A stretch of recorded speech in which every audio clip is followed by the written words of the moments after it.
Nos hemos ido transformando de a poco en una sociedad tremendamente agresiva. A veces parece que el odio predomina por sobre otros sentimientos en nuestro país. La agresividad y el odio se nota incluso en los detalles más domésticos.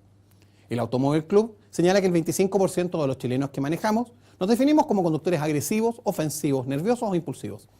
El 72% ha protagonizado algún altercado o discusión con otro automovilista. Ocupamos un lamentable segundo lugar en Latinoamérica de violencia laboral.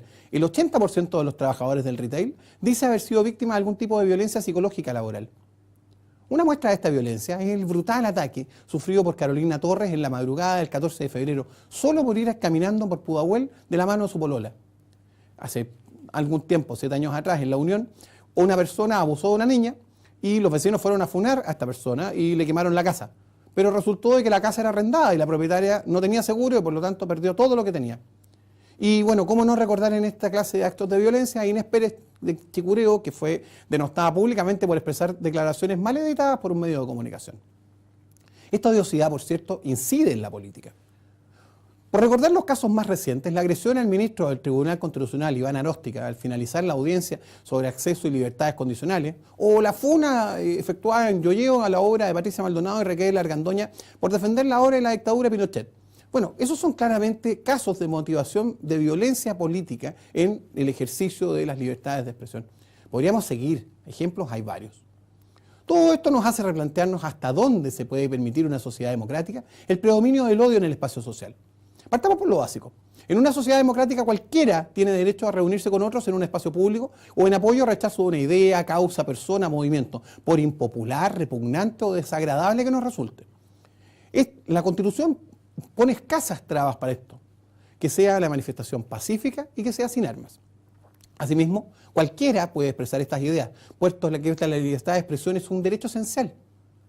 Las escasas excepciones son no imputar delitos a terceros o no deshonrar o desacreditar o menospreciar a otros. Algunos justifican y consideran razonable agredir a personas que generen una provocación que cree odio y división. A mi juicio absolutamente nada justifica la violencia. La molestia que provoquen los que piensan distinto es un costo de la democracia. A la inversa, la expresión que presentan legítimamente los partidarios de un proyecto determinado siempre puede entenderse como motivación al odio para otros, quienes igualmente deben expresar y deben propender a defender la libertad de expresión de aquellos. Otros justifican las funas en la supuesta ausencia de justicia. Si no hay justicia, hay funa, dicen. Por más que me cuesta encontrar alguna frase más autoritaria, fascista, torpe y antidemocrática que aquella. El problema no está en la libertad de expresión, no está en la manifestación, está en el grado de odiosidad. Cuando nuestra discusión social se funda en la lógica del enemigo político, eso que hablaba Carl Schmitt, del nosotros contra los otros, caemos en eso que Karl Popper alertaba con razón, que predomine la irracionalidad y el dogmatismo, ambos enemigos de la democracia y de una sociedad libre. Cuando consideramos al adversario como un enemigo, ambos aspectos predominan.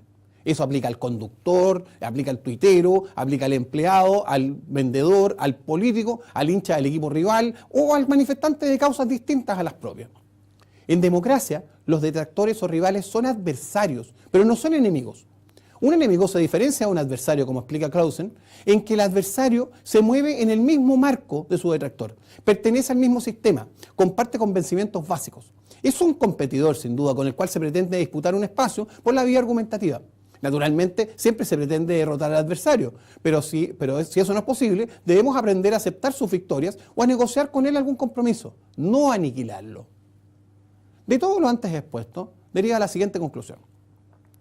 ¿Es lícito para aquellos que se sienten provocados boicotear por vías de hecho, como las tristemente célebres funas, la manifestación o expresión de otros? En mi opinión, nadie tiene derecho a convocar una actividad que de suyo presupone violencia y bueno, la funa es una manifestación agresiva, por lo que por su propia naturaleza es ya despreciable. Más sensato sería que en paralelo y en suficiente distancia del primero, quienes discrepan del acto organicen su propia manifestación, su propia convocatoria de repudio, pero sin violencia. Incitar al odio, incitar al revanchismo, a reducir al otro, a tratarlo como un enemigo, no es solo una irresponsabilidad, sino que es un error político e histórico. Es retrotraerse a la época de 1967, cuando la violencia revolucionaria, entre comillas, era una vía aceptable, sino la única para el Partido Socialista. Es retrotraerse a la época de la doctrina de la seguridad nacional, en cuyo nombre la dictadura violó derechos fundamentales. Dejar de ver al adversario como un par y considerarlo un enemigo Es lo que llevó al mundo a las 2 guerras mundiales y a la proliferación de los extremismos y a los totalitarismos. Esos gustitos en el pasado le costaron tremendamente caro a Chile. Es más, el precio por ellos aún los estamos pagando como sociedad. Como país, no nos merecemos a los instigadores del país del odio, ni a que las barras bravas de la política monopolicen la discusión.